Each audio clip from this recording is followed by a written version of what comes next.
Question is, I mean, if they saw that Jarvan pick, I mean, what is going to be the procedure for that? Yeah. Because obviously we don't want them changing what they would have picked off of basically swapping the last pick over to their side. So we'll have to see what we're going to do with that really quick. So hang tight, folks. I know it's been already a bit of a long wait to get this game 2 underway, but it's going to be a few more minutes.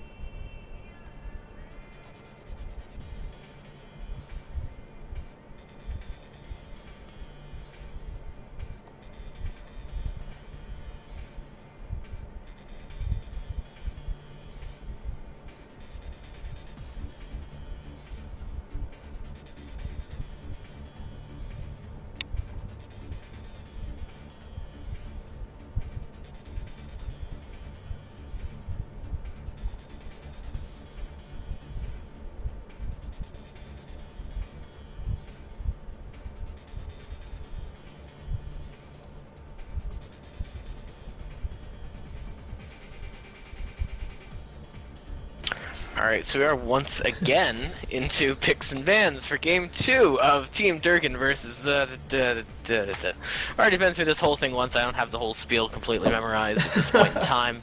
The rampant pausing has turned my brain a little bit into mush, as I believe we're going to see the exact same stuff we already talked about, but hopefully at a bit more rapid of a pace. Is this winner's bracket or is this loser's bracket?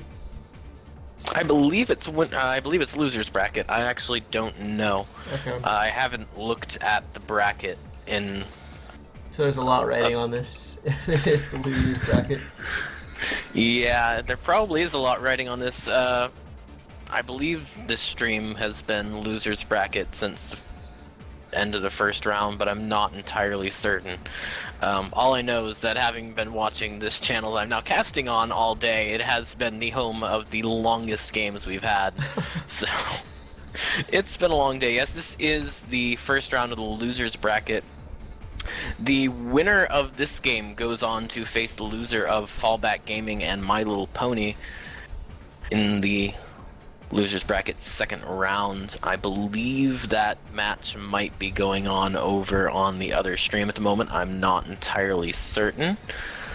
If I can actually look at the schedule. Actually, I don't know about the schedule anymore because it's been a bit thrown off by the fact that this has taken a long time. So we're actually going to see a Diana pick up over on DRGN's side. So it looks like they're going to try and run that top lane Diana into... I mean, will they go with Jarvan at this point? They might. I mean, I think there's obviously within their rights to change their mind about the Jarvan pick since they were picking it into the Udyr. But we will see what goes on. In before he lags out and we have to remake again. Yeah. Interesting. It's like they picked that Jarvan too. That kind of gives away the fact because that's. Or I was going to say kind of gives away the fact that Cho'Gath might be going top, but I stand corrected.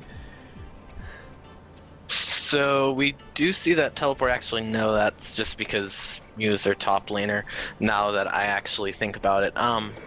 So it looks like we're going to see... Words are hard. Looks like we're going to see... I just got an error saying active game was not found, so hopefully I will actually load into the game when time comes. That's been happening all day. Some people, okay. So you'll be alright. So I'm not going to crash horribly. Excellent. So we are going to see the Kha'Zix versus Diana top lane, I believe, and that's actually something I have experience with and feel comfortable talking about, which is very rare for me as a color caster. That is a very, very interesting matchup. It's very intense when you actually get to the point where you're fighting each other, and was one of my favorite matchups during the period in which I played mid lane. So, I mean, on both sides of it, I've played both sides of it. Generally, in my experience, it comes down to whether or not the Diana manages to pull the Kha'Zix in anytime they engage. The bot lane, I think that this different tactic that Tuon's trying, where they're running the Lulu Ezreal as opposed to Misfortune Sona like they ran last lane. This game is a lot safer for them, so hopefully they'll be able to do more with that. But a lot of damage on the purple team side of Tuon's side of things. You got that Kha'Zix burst, you got the Lux, who's pretty much... Actually, she has quite a bit of utility, but that laser damage from a million miles away. You have the double long-range nukes between that and the Ezreal as well, so it's going to be very interesting to see how this plays out. Last game was mostly a game of team fights. This game might be quite a bit different, so I'm looking forward to seeing how these teams adapt to different style of playing game too. Yeah, I also noticed that she actually foregoed the teleport, so neither team would teleport here. I really, really, really like the Ezreal Lulu picks into the Thresh Varus picks because, I mean, with like you said with MF Sona, if you get hooked, it's like that's it. It's game over, basically. I don't have too much experience with the Diana Kha'Zix lane matchup. You were talking about it earlier. Who would you give the edge to, though? I know you said it's all about Diana's E. I think it's like Moonfall or something like that. Yes. Well, I mean, it depends on a lot of things. It depends on whether the Kha'Zix uses his jump to get in or get out. First of all, if he uses his jump to get in and gets pulled, then it's possibly going to be a very bad time for him. But if he manages to just get a bunch of free hits and then jump away before she can use anything, then it gets a bit scary. So it's a little bit skill-based. I would say overall I would probably give the favor to the Diana, just if not just solely because she has a very easy time itemizing some armor early on by way of Seeker's Arm Guard. So she can basically just go straight into the armor, and if she's even having a hard time in the lane, she can elect to put more points in her shield. Shields scale with resistances more so than anything else. So you have that armor and like that, and eventually it'll just get to a point where she should just be able to win the lane from there on out. But what's really interesting to me is you have these two very highly mobile assassins in the top lane where they're sort of isolated, and then in the mid lane you have the Lux, who's a bit mobile. She can sort of walk away and ult. She doesn't necessarily have to be all the way there. If she does get all the way there, it's great. And Nivea's a bit of just sort of a rock in lane. She just stays there and kind of almost prevents the other side from roaming by constantly shoving. So I'm not entirely certain if the Kha'Zix and Diana are even going to be able to have much of an impact in that sort of early game in the laning phase. So it's going to be a lot, I would say, down to the junglers in terms of whether either side will be able to influence the bot lane, and then just the bot lane will have to try and outplay each other basically from there on out. And blue buff is so important for Anivia. I used to main Anivia, and if you don't get blue buff, it's the worst. You're out of mana in just like a few spells. Yeah. So I mean, if I think Tuguan, if Tuguan can contest those blue buffs, and I mean you have like if they ward it and then Lux can snipe it, that's going to be giving Anivia so much trouble in the middle lane. Especially how you said she needs to push so that they can't roam. She can't really push if she has no mana. So. Yeah, that was always my problem playing Anivia as well, was that if you don't get blue, you can't do it. And the way I would want to play this lane as the Anivia would be just to try and put as much pressure on that Lux as possible and prevent them from doing inside the map, and letting the Thresh and the Varus hopefully get something good off and take out either one of Ezreal and Lulu and get an advantage, and hope that Diana can take care of Kha'Zix and just focus on my lane, focus on keeping my lane there so that their mid lane can't do anything to influence where my lane should probably be winning. Although I'm not entirely certain it's going to be as easy of a win for bot lane this game. Definitely not. Looking at team fights, who would you say has got the edge here? I'm looking at blue team, and they got a pretty scary team fight going on. Okay, so last game they ran pretty much the exact same thing, except instead of a Diana, they had a Kennen. And what they did was they just controlled the entire area around them. Tuon ran a very heavy AoE comp last game. They ran Misfortune, Sona, Amumu, oh my goodness, can't even think now, Orianna, and something else I've just slipped my mind for right now, Garen. And their goal, obviously, was to get in, get 5 of them, hold them down, and blow them all up at once. And it got sort of countered by the fact that they were able to control where it happened. I know there was at least one instance where Tuhuan, they sort of collapsed in as 5 separate people as opposed to being a whole pack of 5 catching someone. And what happened was they were able... Durgan was actually able to control the field well enough that they were able to just win the fight pretty much easily, because what happened was Misfortune was off to the side. Had they just been able to turn on her, they would have taken her out. Anivia actually walled her off and stopped her from doing anything. Now, Misfortune probably could have run away and been alive, but she stuck in and ended up getting killed for it. But what happened because of that was that she wasn't able to do anything in the fight. She was able to drop her ult, that was it. So I think that if Durgan can do as good of a job sort of controlling the field as well as they did last game, it should be fine. But if they aren't doing quite as good a job, if they let things slip, there's a chance that Kha'Zix will just get past everything, and if he just gets past everything, blows up Varus, then they're going to have a very hard time of everything. And beyond that, they do have quite a bit of peel for that Diana. When I was playing Diana, my #1 fear was always their support is going to pick Lulu, I'm going to jump in, and I'm going to be a damn squirrel again, and I'm not going to be having a good time. In between that and the Lux, and even the Cho'Gath has some peel for Ezreal, she's going to have a much harder time getting in on who she wants to take out and taking them out. So it's going to come down to, I think, if Tuhuan manages to get into the back line and kill Varus or even Anivia if they get a chance really quickly, they should be winning the fights. But if not, I think that Durgan should just be able to control the fight well enough that they should win them. I think just in a straight up team fight I would give the advantage to Durgan, but I don't think that Tuhuan should necessarily be looking for team fights. No, definitely not. Tuhuan almost looks like they could pick someone off pretty easily. So, sorry, I forgot their name. Durgan definitely doesn't want to get caught out by anything right now. Like, if they get hit by light binding, they're done for at any point. So, wards are going to be super important here for Tuhuan Gaming. Yeah, we actually saw that last game as well, and it was a point I actually brought up, was that last game what happened with the supports was Lulu kept her Sightstone at the base Sightstone for quite a while. She went into a fairly early Shirelia's. On the other side, you had the Thresh, who had the Ruby Sightstone, Philostone, a Kindle Gem, and bought an Oracles. So the support off of Durgan Cohen has been trying a lot harder to control the map, control vision, get them the vision controls they need to be able to just take objectives and like that, whereas Safison off of Tuhuan has been trying a lot harder to bring more to the table in a straight up fight. Like she had the Shirelias, had this, had that, has everything to make them win a straight up fight. I think this game they have to play it differently because they need to control the vision over Durgan.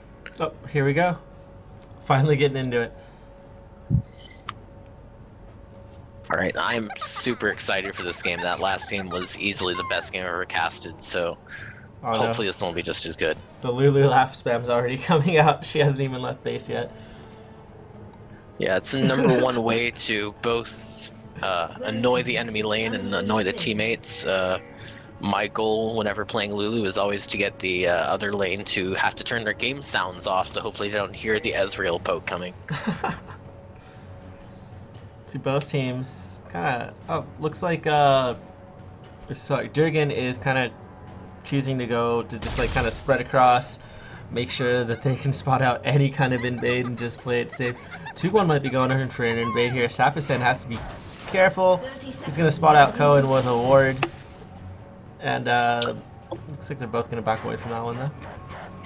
Yeah, this is somewhat the same thing that we saw last game, but a bit different. Last game, what happened was Durgan on purple side came in as 5, forced themselves into the blue buff. They were invading Mumu, and they forced themselves onto the other side's blue buff, dropped a ward, and left and went and did their own blue. Both sides were very defensive. Neither side wanted to have anything to do with the other at level 1, but they wanted that vision. And now we're seeing somewhat the different, sort of seeing the opposite, where Tuan is trying to get up the ramp and drop the ward into Durgan's jungle instead. So pretty much the same thing, but slightly different. Both sides not really wanting anything to do with the other at level 1. No. They're both playing it pretty safely now. Both junglers going to be starting. Ricardo is actually not going to stick around in leash.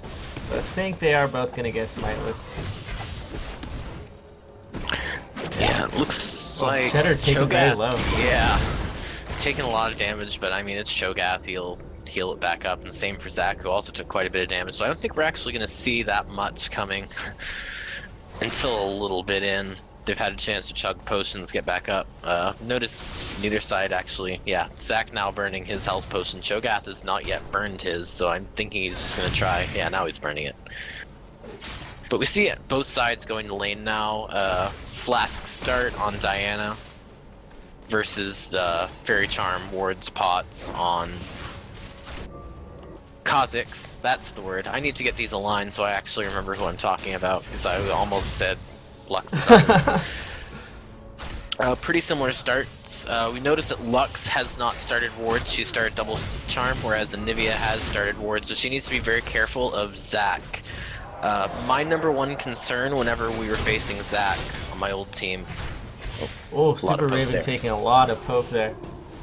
He's got to be careful. Oh, we do see a gank in the middle lane now. Cheddar the Cat, light binding is going to land right under Cheddar and Colt. Nice job on me, Ricardo, but he's probably going to get forced out of lane here. He's very low already. Yeah, and that's pretty much what I was about to say. My number one fear with Zach was always that really strong level 3 that he has. I mean, we died so many times to that before we figured out we have to start wards there, otherwise he's just going to kill us. And now he looks like he's roaming up to the top lane. Yes, and there's no ward here.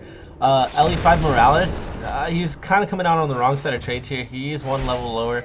Zach does have that passive available. I don't know if he's going to gank it, but it looks like they might be pinging for a lane gank here. Yeah, and there's a chance that my thoughts on this lane, how it should go, were a bit influenced by the fact that I was usually the Kha'Zix in the matchup, and I just wasn't that good. So we might be seeing a 2v2 here in the top. So Cho'Gath's going to be coming back around then. They have no idea Cheddar the Cat's there. Both very anxious to go in. They're both going to go on LE5 Morales. There is Cheddar. He's going to force the flash out of Gator Rar. So nothing really coming to that, but that did result in a burnt flash for Cho'Gath there. A nice little rupture just to annoy him. He's actually going to go back in, getting the silence off on Cheddar the Cat. Cheddar the Cat is going to get the attack off on him, but both that again, nothing comes of it. Both junglers sticking around though. Yeah, and we'll also notice in bot lane that Varus has been forced out at this point, so things not looking too good for Durgan in that lane this time around. Last time everything was a bit sunshine and happiness, and this time it's a bit doom and gloom at the start. We see Varus picking up a second Doran's Blade, so... Oh, Cheddar's still sticking around in that top lane, being very patient with this gank. I'm not quite sure what where Super Raven was going there. It kind of detoured for a second. He did take a lot of poke early on, and it kind of forced him out of lane. Yeah, things are really interesting down there to me at this point. Thresh has actually burned all of his potions at this point, all of his wards, and that's fairly early, so he's going to be wanting to look to go back within the next minute or so. I want to see how much longer he has on this ward. Yeah, he has this one ward out here, doesn't have too much longer on it. I can't seem to see the timer on it. That's a fun thing for spectator mode. Not too much longer on it, so he's going to want to look to go back really soon. Oh, Descents did land onto... I'm sorry, Malthaz onto Ezreal. He's going to flash exhaust for it. Now Super Raven's going to flash as well. There's the flash from Ezreal. They're going to turn this around on the Sapacen. Now Cheddar the Cat is there. Cone's taken very low. There's the jump. The knockup is there. Sapacen is going to fall. First Blood is going to go ahead and go to Super Raven there. Well played by them. Yeah, this is what I was talking about with last game too. Again, those thresh hooks off of Cohen have been great as we see a gank in mid lane. Oh, Gerhard gets away with 30 HP in the middle lane. One more tower shot would have done it. I didn't see that the egg had popped earlier. So that's a 1-for-1 trade in different lanes. Although Super Raven did come up with the first blood, so a little bit more gold going to him there.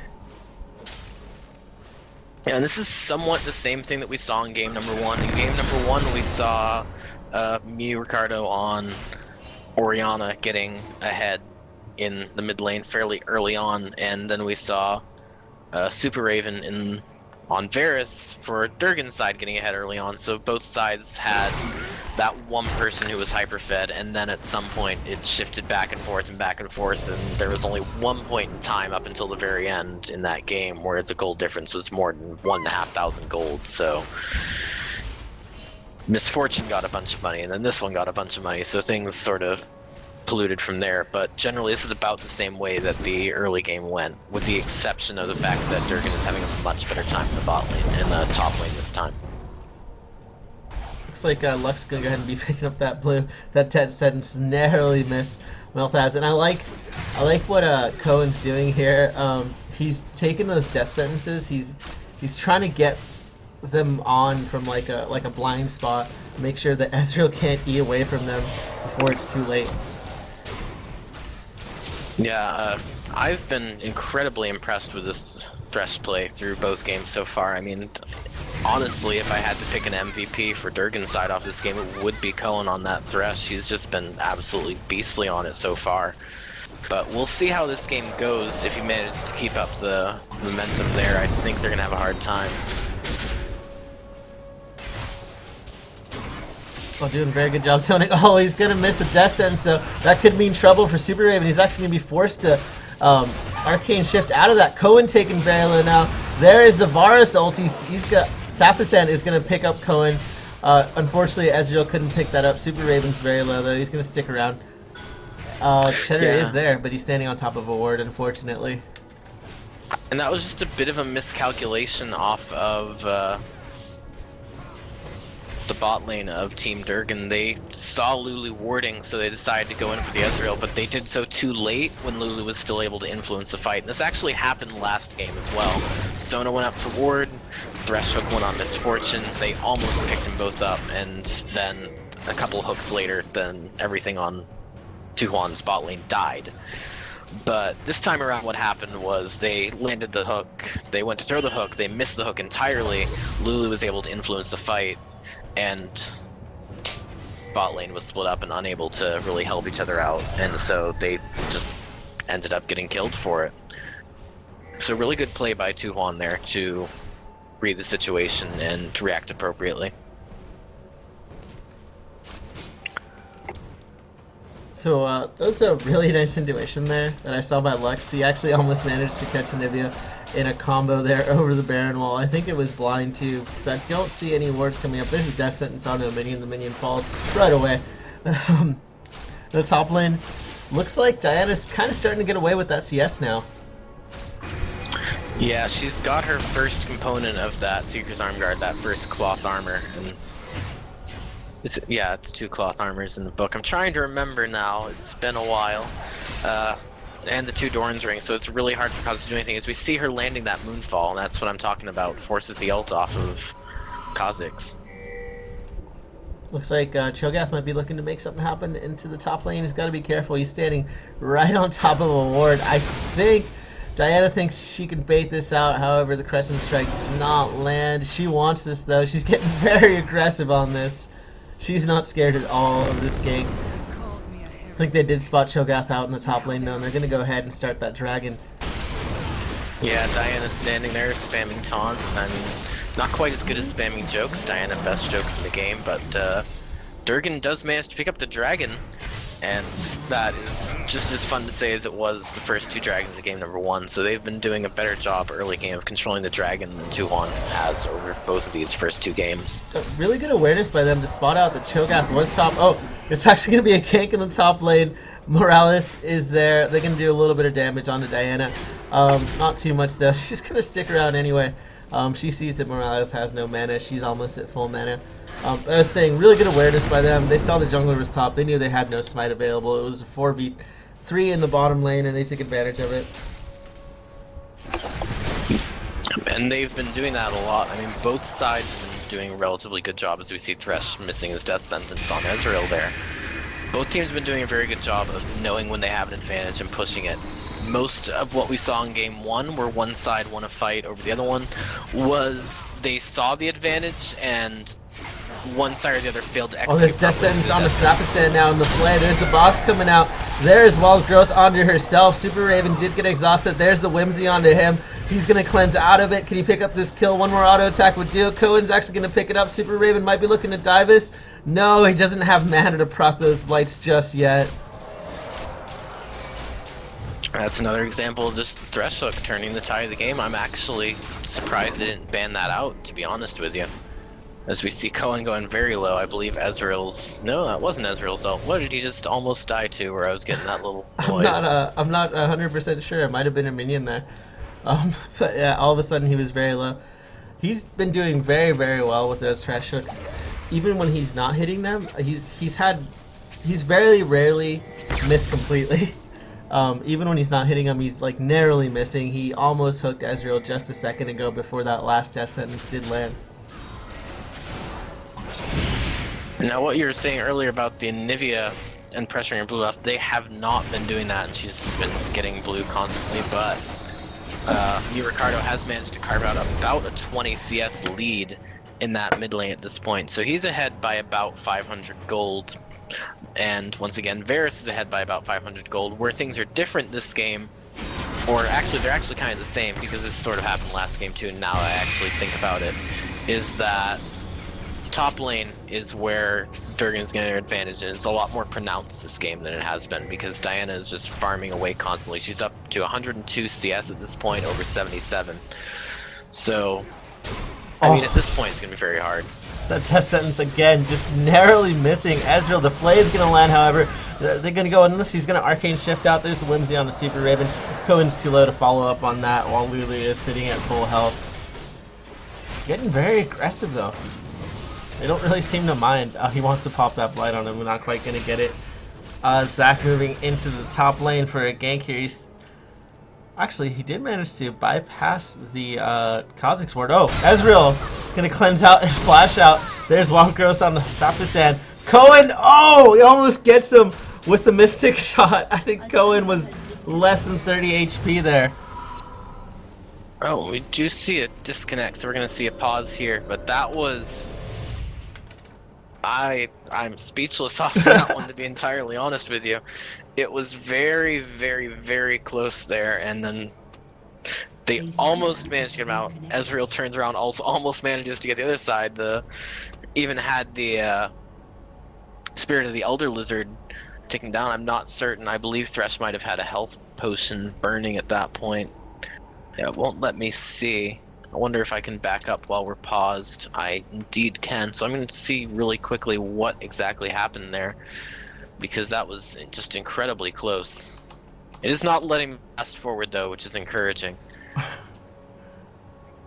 Yeah, he had the health potion burning down. That in the end was what saved his life. He went down to 16 health, and then just from there on out it was impossible for him to go beyond that. And as I say that, we apparently get back to live, so... Oh, here we go.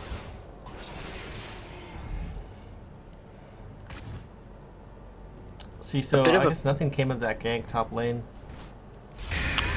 Yeah, which is almost kind of fortunate, because it would have been a bit of a shame if Kha'Zix just died because he was disconnected at the point, as I believe was the possible worry there. Well, actually, no, that was... Sorry, my mind is going a bit right now. It was a long game one, okay. But in all seriousness, it was... I almost wonder if it did partially fail just because he started running back off of that disconnect, and that just pretty much gave away any opportunity, as we are seeing quite a bit of damage going on to Nivea in this mid lane now. Yeah, it's so hard, especially with Nivea. I think she's got like the lowest base speed in the game. I think it's like 300 before she gets boots. So it's definitely hard to dodge those skill shots. You gotta be super careful. I think her egg is down to, and she's so squishy. Oh no, her egg is up. She's so squishy though that one combo, and I mean that's her passive right there. Yeah, it's getting pretty scary as it looks like. Oh, they're just clearing that ward with that pink at this point. No, it doesn't want to go for that ward anymore. Oh, he's got to be careful. Cohen's in trouble now. There's the Whimsy. The light binding is going to land on him. He's going to fall. Safasan picking that one up pretty easily. Found himself at the wrong spot, wrong time. I don't think he expected the rest of the team to collapse on him as he was clearing out that ward. Yeah, that was a very, very good play by Tuhan. Now I'm thinking, sorry, again, words. I will get back on this in a moment. I got to get back into the rhythm. They knew, I believe, that they might have even known they had a pink on it and might have just been waiting for him to come clear. They might have seen him leave outside of the bot lane, decide, okay, he's going up here, there has to be a pink ward here, let's descend down on him and make him pay for daring to try and deny us vision. And so they did. Oh, looks like Anivia taking low again. I think she might have just taken an E there for free. Yeah, it's a bit of a scary lane if you're not quite in the rhythm where you're able to just dodge everything. It's very, very skill-based for her. She has to be able to dodge that stuff or she's just going to get poked down consistently, as with any lane against Lux, I guess, now I think about saying that. Oh, is Diana going to be able to get out of this one? Oh, in the bottom lane, we saw the lantern coming out, nothing coming of it, and Diana able to recall just in time. Yeah, that is the #1 rule of Thresh. Nobody ever clicks the lantern. As we see now, DRGN going for Dragon again, but this time it's warded, and they have to know it's warded. I think they did spot out Cho'Gath again in the top lane. Looks like they're gonna. Oh, there's a hook on a Safasan now. There's the play coming back. He's getting melted. Wild Growth back onto him. He's gonna fall. Super Raven picking that one up. Lux not able to do too much there in the back lane. Let's bounce. By Cheddar is gonna zone out Ezreal. So they did not quite get a dragon, but they did get a kill for their AD carry in the top lane. Diana is back to defend her tower. Yeah, we actually, Super Raven did use Chain of Corruption during that, but managed to just miss just out of range. So had he landed that, that would have easily been a second kill for them as well. But, I mean, don't always have to land it. We've seen that enough times in LCS and like that, where sometimes just landing, I mean, only saw one person, I think, in all my time watching LCS who actually landed it, so it's not really to be unexpected that he... Oh, there's a death sentence, such a long range. He's going to immediately cleanse out of it, but Cohen's going to pick that one up with a little bit of help from Anivia. That was absurd. And again, this is why what I've been saying. I mean, he's just been absolutely insane on Thresh with these hooks. Oh, Diana's looking to turn this one around onto Kha'Zix. She's going to pick up the kill and flash away from that one. Very well played by her to know that she had the damage, was able to turn that one around. Going to have to recall. Cho'Gath's probably going to push onto that tower, but it was well worth it. Yes, but while Cho'Gath's pushing onto that tower, DRGN going to go and take the dragon as Cohen gets caught in the binding, and a final spark from Lux and will just immediately die, but one for Dragon, probably worth it. Completely worth it. He was absolutely melted. I was a little concerned that they had almost lined themselves up a little bit too perfectly for that final spark. That could have ended much worse than it did. So now at this point, DRGN has actually managed to carve themselves out a 2,500 gold lead. It's not quite as close as last game was at this point. I think Tuhan's still trying out something different. We'll see if it maybe pays off for him later, but just so far it hasn't. I really like what DRGN's doing here, where as soon as they see that an objective's available, they are going right for it. I mean, they see Cho'Gath top, they see Dragon up, and they're there. They're immediately collapsing onto that Dragon and just forcing it, since they know that they don't have Smite available. Yeah, that's... Wow, the flash hook landing narrowly missing. Go for it anyway. There's the box coming out. There's the exhaust on the Super Raven. He's barely going to cleanse out of it. There's the exhaust coming out on the Ezreal. They're sending this on the Cohen. The piercing arrow not quite going to do enough damage. Both of them getting out of that one alive, but I do think they're going to have to get out of there as Cho'Gath is making his way into the bottom lane now. And Ezreal does have his ultimate off. I'm surprised he hasn't used it to try and pick one or both of them off at this point. Oh, going narrowly. Nice dodge on that rupture. He's actually going to shield himself out of that feast, but he's going to get picked up by the Ezreal ult. Very nice play by him. Almost manages to play his way out of that one. Yeah, very close there, but it's just sort of been the story of this bot lane. He hits a hook, they get kills. He doesn't hit a hook, things go very bad for them at times. And this is just one of those times where it goes very bad. As it looks like Tuhon wants to pressure this red buff, possibly, or just ward it. Oh, Chin the Cat's got to be careful. And Nibby is there to back him up, however. Yes, but Cho'Gath did manage to pick that up with Smite, so successfully stolen red buff for Tuhon. And that is a very sad Zac right now. Poor Blob, man. Yep. And picking up that last tower actually did kind of even out the gold a little bit.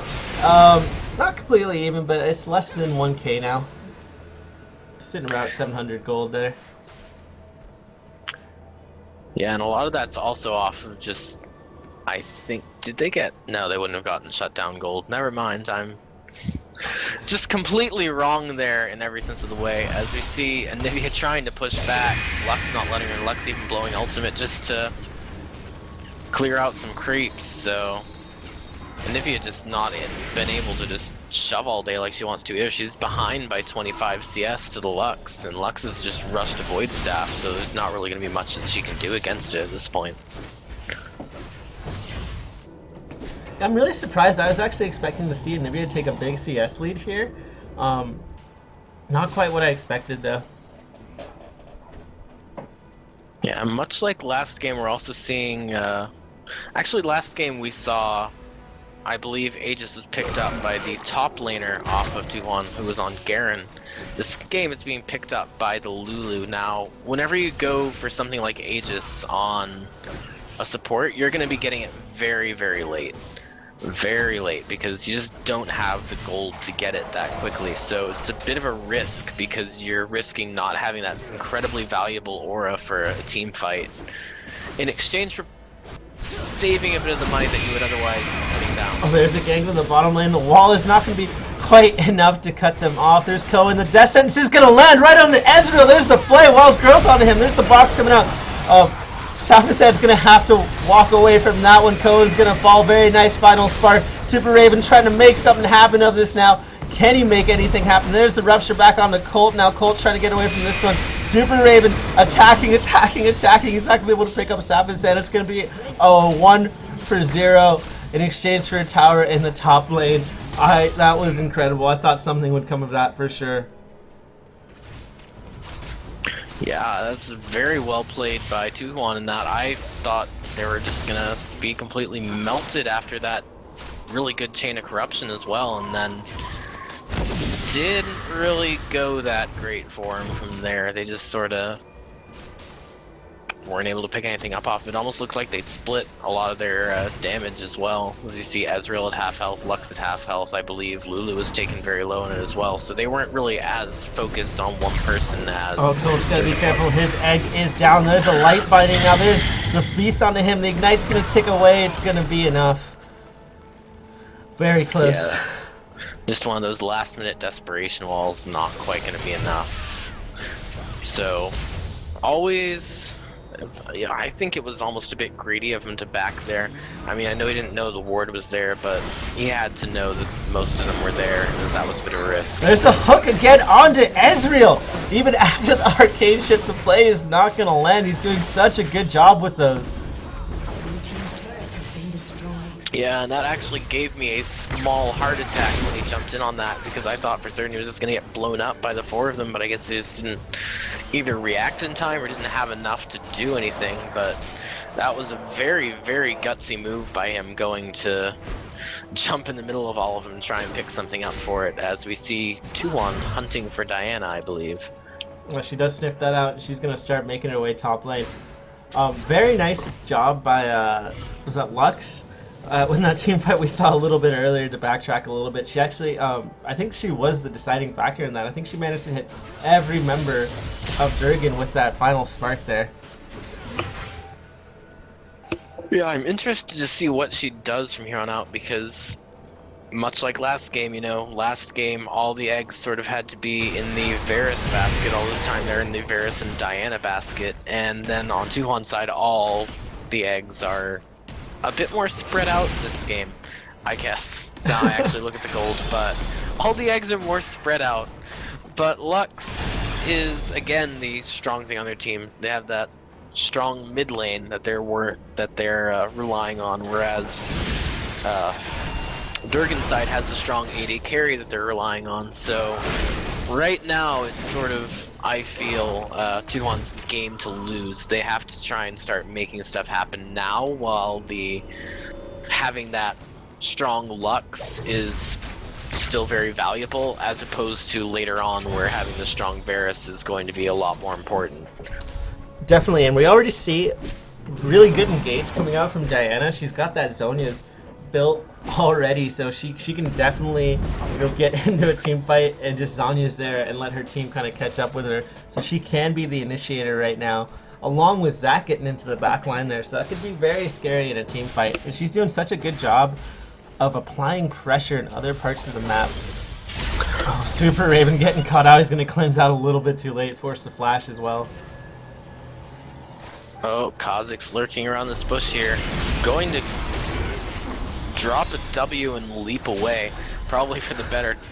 Definitely not a fight he wants. Would have had to deal with the CC off of Anivia in addition to pretty much damage off of Anivia and more CC off of Zach.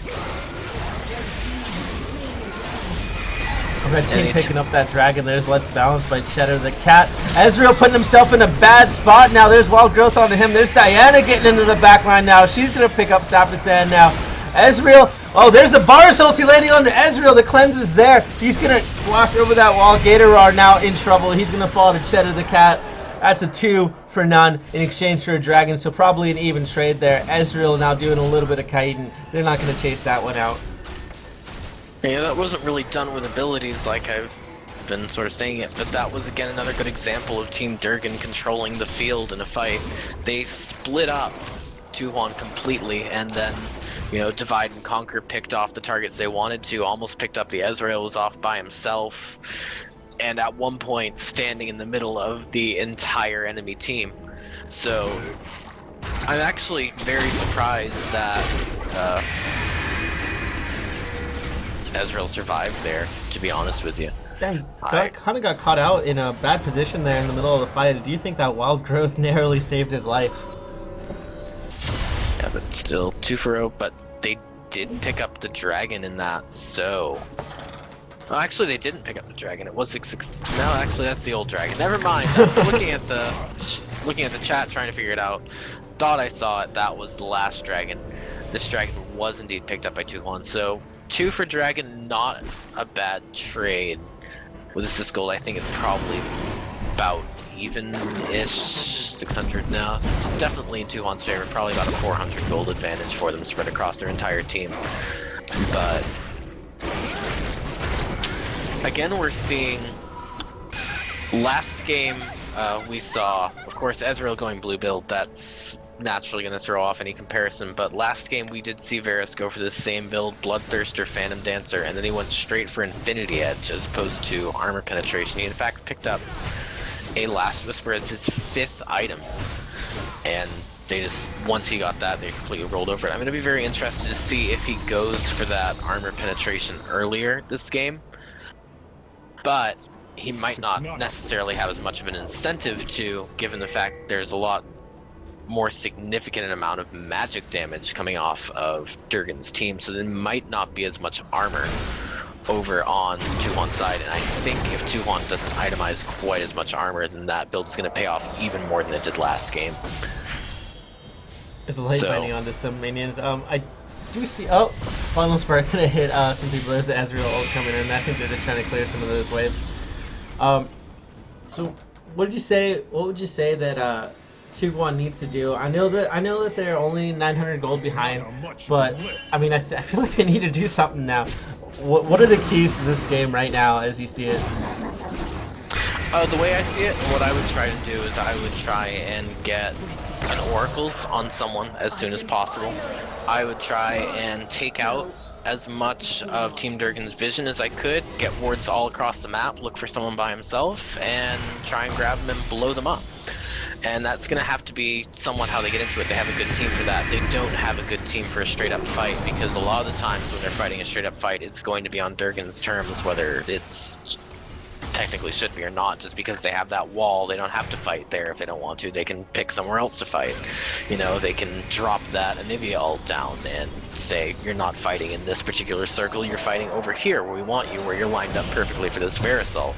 So, a lot of what they have to do is they have to get a pick at some point in time, or somehow catch Team Durgan off guard, because I'm pretty sure in a straight up fight, Team Durgan's just going to win every time, as long as they play it right. And we've definitely seen that so far. They're just doing such a good job of, like as you said, controlling the field. They kind of just funnel you in where they want. We saw Ezreal getting split from the rest of the team, almost forced into being split for the rest of the team there. I do like the poke that's coming out from T1's side right now. There's the rupture, it's going to miss it. They're looking to engage on this. There's Final Spark. Diana's going to go right into the whole team. There's the Zonya's Chain's Corruption coming out. There's Let's Bounce from Shadow of the Cat, the box coming out now. There's the wall from Anivia separating the team. I don't know if any kills are going to come out of this. Wall growth did come out onto Kha'Zix. That tower is very low. Very nice team fight from both teams, but it doesn't look like anything's going to come out of it except a tower in favor of Durgan there. Yeah, it looked like both teams really split their damage up there. You'll notice that Kha'Zix and Lulu both fairly low on T1 side, but on Conan's got to be careful. Oh, he's going to get picked up standing right on top of a ward. I don't think he realized that. That's what they needed. That is exactly what they needed, though, but I'm not entirely certain with the damage they took off that last fight if they can necessarily capitalize on it at this point. But if they manage to capitalize on it, it's going to be obviously huge for them. But like I was saying, you know, Zach got fairly low in that fight, Diana got fairly low in that fight, Thresh obviously got fairly low in that fight since he died to one hit, basically. But all of the damage on both sides was split between multiple targets. Neither side really had good focus in that, so no one died because everyone was just sort of hitting what they could as opposed to hitting one thing, and so everything just sort of took a lot of damage and nothing took enough to just push them over the edge and take them out of the fight, which I think probably would have turned that one way or the other had either side had better focus in that. Diana just about to approach 100 CS lead on the other solo laner there in the top lane. Looks like she's going to be finishing up maybe Abyssal Scepter next. I wouldn't be surprised to see Abyssal Scepter. I usually went Abyssal Scepter and Arm Guard as early as I could. Not necessarily against this team. This team doesn't really have that. Well, it has some magic damage, but I would be more worried about the Kha'Zix, the Ezreal, all the actual physical damage coming off of them, so I probably wouldn't go necessarily for that early Abyssal Scepter, but I think you'll definitely see it at some point. Because it also works really well with the Anivia in there. As we see Lulu off to the side here, she just walks through a ward. Oh, there's a death sentence going to land onto her. Surely that is a death sentence. There's Final Spark coming out. Sapasan's going to have to use Wild Growth on himself. Flash that out with nice light binding onto Colt. Shadow the Cat. There's the Ezreal ulti not doing too much damage. Ellie 5 Morales maybe looking to clean this up. Doesn't have the damage though. Oh, Diana being very aggressive. Yeah, that was actually a very good play by Sapasan to get himself out of that. I would have died there. I'm not too proud to say I would have died there, but he did a very good job of peeling for himself and getting himself out of that very, very scary situation. But Durgan does pick up the dragon. Now they're up to another 3.4 thousand gold lead, and things are sort of starting to spiral out of control at this point for T1. That's very, very slow spiral, but it's definitely starting to happen. You can see it in team fights. You can almost see it in the pressure that they are applying across the map now. It does feel like you mentioned earlier that Durgan wants to fight on their own terms, like any team does, of course, and they're doing a really good job of doing that right now, forcing fights where they want to, when they want to. So, I don't know if they're going to go for a Baron this early. It does seem pretty risky. Diana is bottom. Perhaps they are just baiting this one out. Well, it's not really that early. We have hit about 35 minutes, and neither team has really given much consideration. I mean, I know it feels like it's Still fairly Feels like an early game. Yeah, it feels like it should be about 25 minutes to me as well. I just looked up at the clock like, is it that early? I don't remember. It feels like it should be that early, but I guess it isn't. So, I mean, I don't know. I think it just feels that early because neither side has really had that huge distinctive advantage in any fight. Every time they've fought, it's looked fairly even, unless they land a good hook. Oh, Colt can get slowed, narrowly misses that rupture. Diana is going to be joining her team now. Here comes the Baron Dance. Yeah, and the Baron Dance does not benefit Tuhuan at all. The Baron Dance doesn't benefit Tuhuan because it means that Durgan's team is together at all times. They aren't going to necessarily be able to find that pick unless they manage to, like, grab Lulu while she's... grab, say, Thresh while he's off warding or something like that, take him out really quickly. The Baron Dance doesn't benefit them because they aren't going to get a good chance to get that pick Chains of off. Corruption is going to miss. Colt 5 going to get taken to about half health. So Novaris Ultimate is available right now. Don't know if they want to engage on this or not, however. I don't necessarily think they would lose if they engaged, but I don't necessarily think they would win either. I think it would be a fairly even trade at this point. And the question is whether or not an even trade is good for them. I mean, personally, I feel it is in this case because I feel like Varus... Oh, gonna get chased away by Diana. Yeah, I feel like Varus is a more strong late game threat than Ezreal, especially blue build Ezreal. So, I mean, this stall doesn't really help out Tuhuan. They need to make something happen, and they kind of need to make something happen fairly soon. I feel like the clock's kind of ticking for him at this point. It's going to be a 4v5 sieging into the middle lane. This is actually, I think, the first time we've seen Tuhuan kind of applying pressure onto a lane themselves instead of being like backed up. We did see him kind of take some of those towers. Bot lane earlier. Cohen maybe looking for a hook. Not quite. Yeah, Cohen does not have oracles. I believe he died with his last oracles, has not refreshed it. Lulu does have oracles, and that's sort of what I was saying a few minutes ago. You need to control vision from here on out. You need to be sure that they can't see you and you can see them. You have to be the hunter and not the hunted, basically, in order to win this game for them at this point. And they're doing a reasonably good job of that, but on the other hand, Durgan's also doing a good job of never giving them the opportunity to kill something off by itself. So, still a fairly tight game for both sides.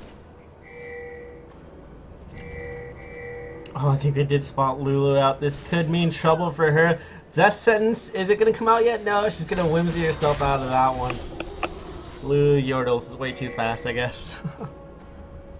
Yeah, it was a scary moment, but they also had to have seen that coming because they have that bush in the entrance next to raids, so they had to have seen that coming. Like, she had to have known, okay, I have 2 hits on this and I need to run for my life, so not really much they could do. Now would be a very good time for Durgan to fight if they realize this is a good time for them to fight. Kha'Zix was top. Looks like they're not going to go for it at this point. Doesn't look like they spotted that out quite yet. Colt looking like he wants to recall. He might be sitting on some gold. Now he's only sitting on around 800 gold. I think the dragon might be coming up soon. Not 100% sure. There's Durgan kind of pushing into the middle lane now. Yeah, and there's actually quite a bit of gold unspent on both teams. I mean, Diana's sitting on about 1,500, Ezreal and Lux both sitting on 1,000, and... Oh, wow! Oh, Diana looking like she definitely wants to engage onto this. Gonna miss the Crescent Strike. There's less bounce onto the whole team. Colt's gonna pick up Saphicet now. There's Final Spark across the entire team as well. Diana getting in the back line again. Ellie5 Morales very low.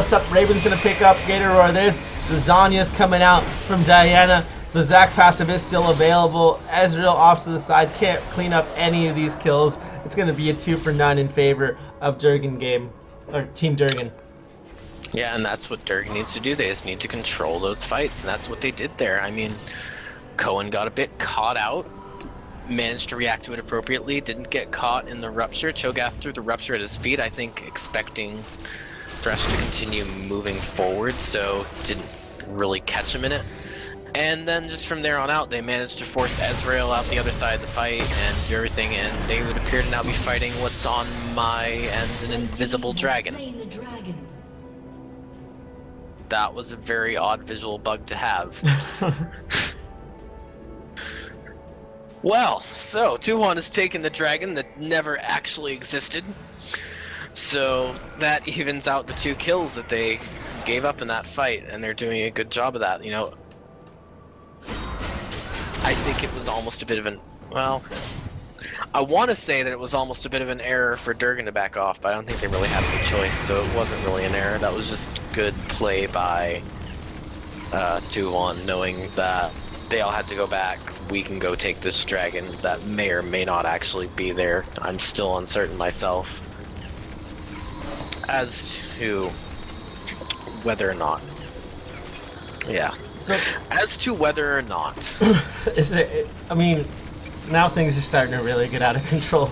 That gold lead not really extended too far. I mean, I think it was at 3K earlier. Now it's at 3.5, but very slowly but surely. We're going to be resuming play here in a second. I mean, is there anything right now that Tuhon can do to get themselves back into this? We talked about the scaling of Varus, and he's just reaching 300 CS. Diana almost reaching 400 CS here in a minute. Yeah, you know, I said before that it was a ticking clock for Tuhon to do something, and I feel that it's sort of starting to run out at this point. I just feel like, especially once Anivia gets some more farm, gets some more kills and like that, because Anivia really doesn't have much right now. She's not really adding too much to the fight. She has the Haunting Guys, has some AP because she has the Needlessly Large Rod, has the Rod of Ages at this point, but she doesn't really have things like a Death Cap or an Hourglass or like that, those big AP items. She doesn't have her Seraph's Embrace yet, Archangel's Staff, so she's not getting the AP that she would get from her mana pool from the Tear of the Goddess upgrade. Oh, there's a hook right on the LE5. Morales is actually going to go all the way in, and the box is going to land on the entire team. There's Lux bounce coming across the entire team. There's Lux falling down now. Gator are surely going to fall next. Super Raven in the back line doing so much damage to the entire team. Ezreal trying to Arcane Shift his way out of this one. Somehow Morales survived that. They're onto the tower now. And they will pick up. Are they going to pick him up? Yes, it is. That's the last auto attack. Picking him up. Ezreal doing a good job of kiting his way out of this one. He's not going to pick up Anivia. The egg is popped over. They're going to turn this onto the tower. There's Zach's passive. Didn't even notice that was popped in all the commotion. Oh no! Ezreal barely Arcane Shifts out of that Frost Blast. Yeah, and this is actually very good by Anivia. She's preventing Ezreal from going back. Ezreal needs to stop trying to grab her and just leave at this point. But they do get the inhibitor, and now they're going to go back and maybe get Ezreal. There goes Piercing Arrow charged and throw it into a bush that Ezreal unfortunately not in. But they will pick up the red buff on the way out, and that's what I'm talking about with the ticking clock. Like, I'm not even certain that fight should have gone well as it did. I think if that fight happened 5-10 minutes ago, then Tuhon wins it, just because suddenly Thresh pulled himself the longest distance I have ever seen a Thresh pull themselves. Like, he pulled himself from the wall over by Wolves to underneath right in front of the mid inhibitor tower, and he was alone for a good couple seconds, but at this point in time, like, there's just not anything they're going to be able to do to bring this around. I don't want to say not anything, because, you know, anything can happen, and like, I don't know. I'm trying to think of a way that Tuhon can just come back from this game. And I think things are shifting to where now, if they want to win this, they need probably Baron, because they're not going to get enough just from items at this point. They're going to need that extra little boost from the buff. And it looks like Lulu might be in a scary position, but they're not going to go for it. Yep, Baron's going to be a really big point of contention here, especially with that. Oh, they've got no inhib there in the middle lane. So, I mean, even if they get that Baron, I have seen teams almost, you know, put all their hopes into the Baron. They all go for the Baron, and when they get back to base, it's, despite having Baron, it's too late. Yeah, and looks like, yeah, they cannot save that tower at all. That tower, I didn't even notice it was up until just a moment ago. I thought they'd taken that forever ago. But nice final spark across the entire DRGN team, and Tuhan might want to engage. Oh, this. very nice hook on Ezreal, almost zoning him out. Morales gonna pick up Colt though pretty easily. They're gonna have to run from this one now. There's a jump. Very nice Lantern to get him out of that rupture. Very well played by Cohen there once again. The hook is gonna prevent Gatorar from chasing that one out. He almost looked depressed. He just kind of stopped.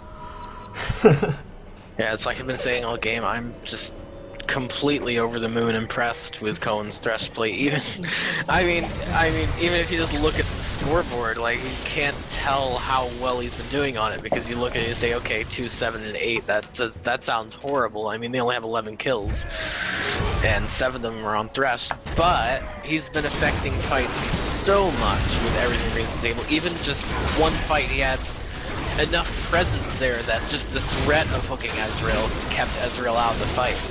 That, I mean, he's been enabling that team to do so much at this point. That's DRGN picking up that Baron.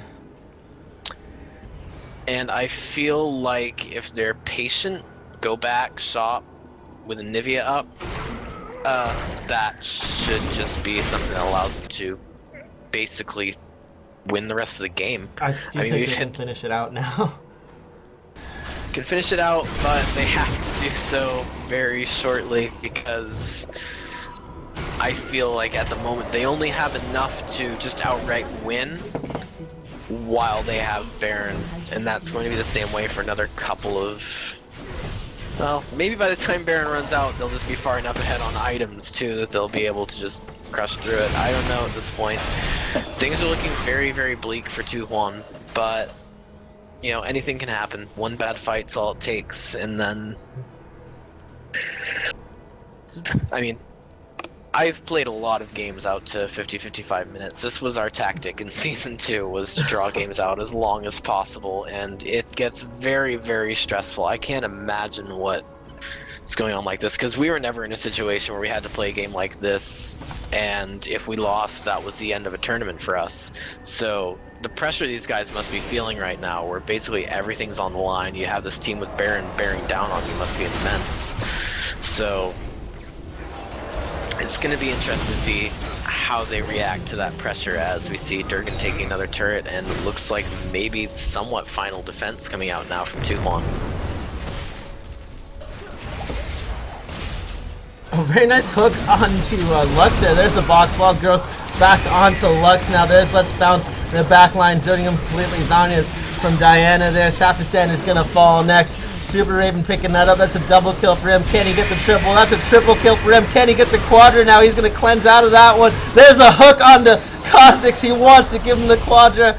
Is it going to be enough? No, he might actually fall. He is going to get shut down by Ezreal. Morales picking that one up. And there he is, popping that Zac pass in. Oh, Nivea did catch him with the proc on the E, but it was not going to be enough damage. I think it got a little bit greedy there, looking out for the quadra. Perhaps they wanted that penta for their AD carry. Yeah, very close, and I think this inhibitor is going to fall regardless of what they do, and indeed it does, despite Zac or Kha'Zix clear. Now they need to clear out top tower. Bot tower is looking really bad for him at this point. Looks like Zac's going to go down there and ensure that that one falls. So at this point, Tuhan has lost all presence outside their base. There's not really much of anything they're going to be able to do, especially until Baron is completely gone, which actually I think it might be on everyone but Zac, and especially not until it's back up again, because I still feel like getting that Baron buff is their only chance of getting back in, and it's going to have to be, at this point, a battle for survival if they can last the next 3 minutes while it's still down. 2 minutes, 3 minutes, 4 minutes. How many minutes? 4 or 5 minutes, somewhere in there. If they can last the number of minutes until Baron respawns, then I feel like that's going to be their last chance back into this game at this point. But I don't really want to say too much, because that fight did go a lot better for them than I expected when I first saw it go off. I mean, when I first saw it go off, I was like, well, Lux is down, this is GG right here. And then they managed to turn it back around a bit, and there were 2 alive on their side, 2 alive on the other side, so We'll see. I mean, there's a chance I'm just completely wrong about everything, but I wouldn't be surprised if, assuming DRGN does advance here, that we wouldn't see other teams kind of start banning out Cohen's Thresh here. And perhaps even starting to ban out that Zach. He's been playing him really well. As well, he's sitting at 2-0 and 10. He made a big difference, especially into the early game there.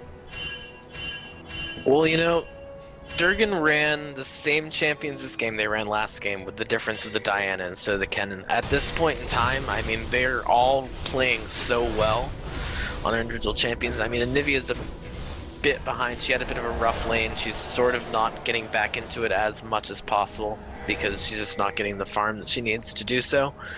But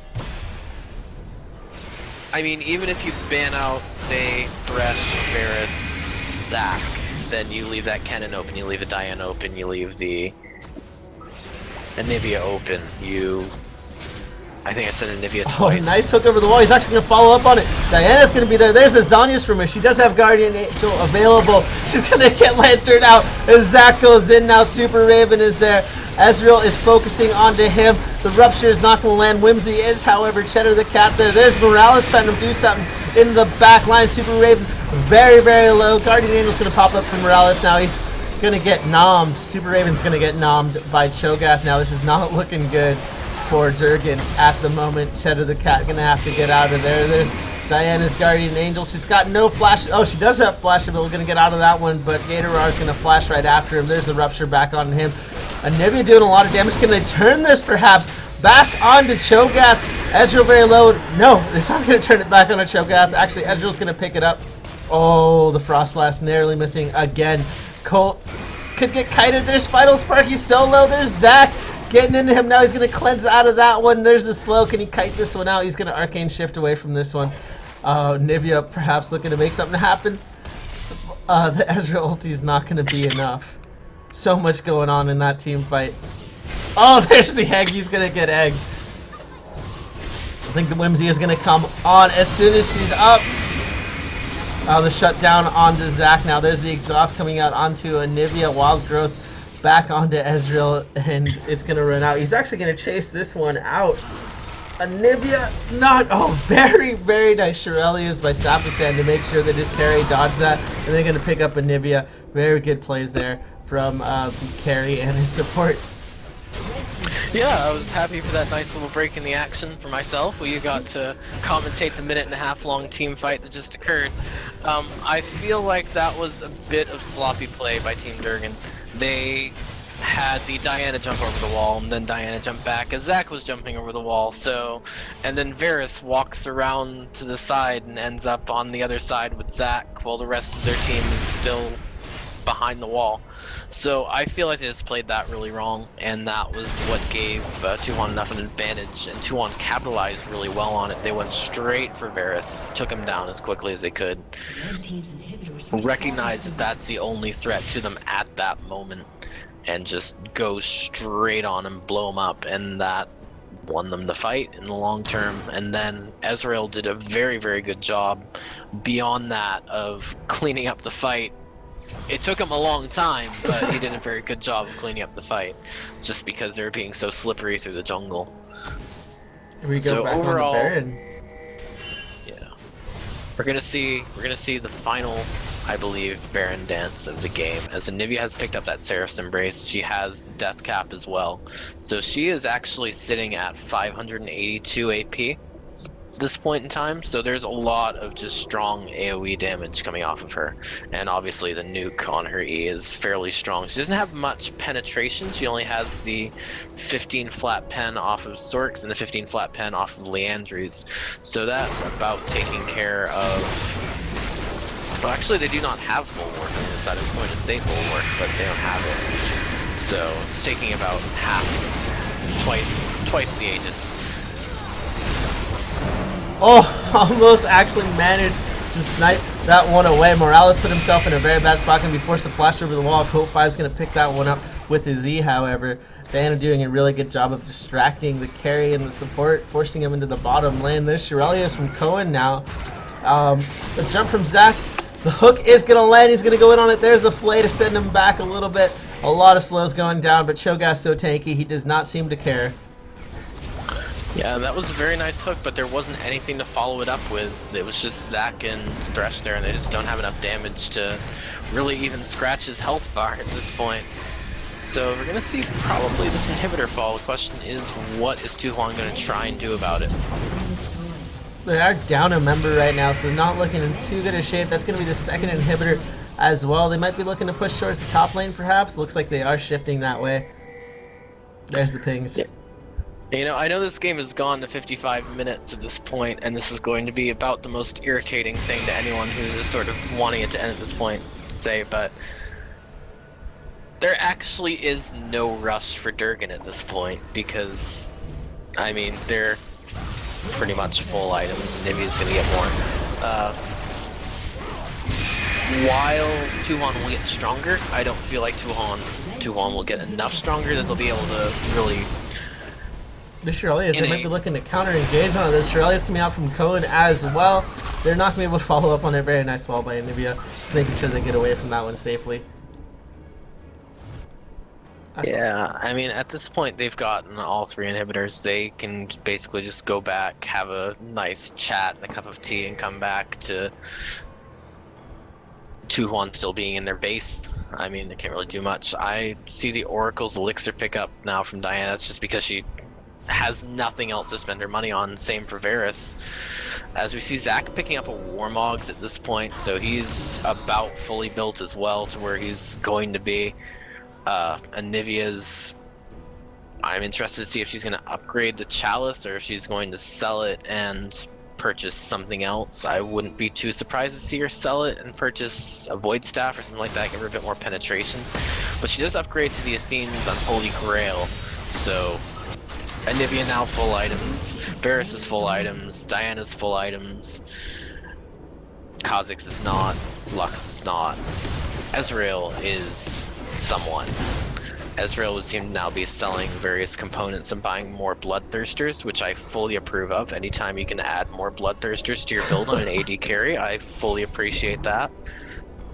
You know, speak softly and hit like a goddamn truck. But... oh, very nice flash hook!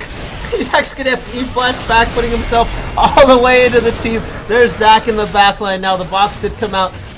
Diana on the Sapphis, and he's going to be forced to use Wild Growth onto himself. Everyone onto this tower now. Very nice hook on the Lux now. They're both taken so low, just melted. And it's going to be a game, I'm sure. Here we go on to Morales now. There's Guardian Angel coming out for Diana. The hook narrowly misses. They're just zoning them back into their own base. The minions are going to go ahead and take that Nexus. That's going to be game 2 going to Jurgen. Yeah, game 2 and the series very well played by both teams. Tu-Huan showing very, very good responses when they're being pressured very, very heavily there. But at the end of the day, I mean, Durgan just too strong for them to fight at any point in time in this game. They tried something different.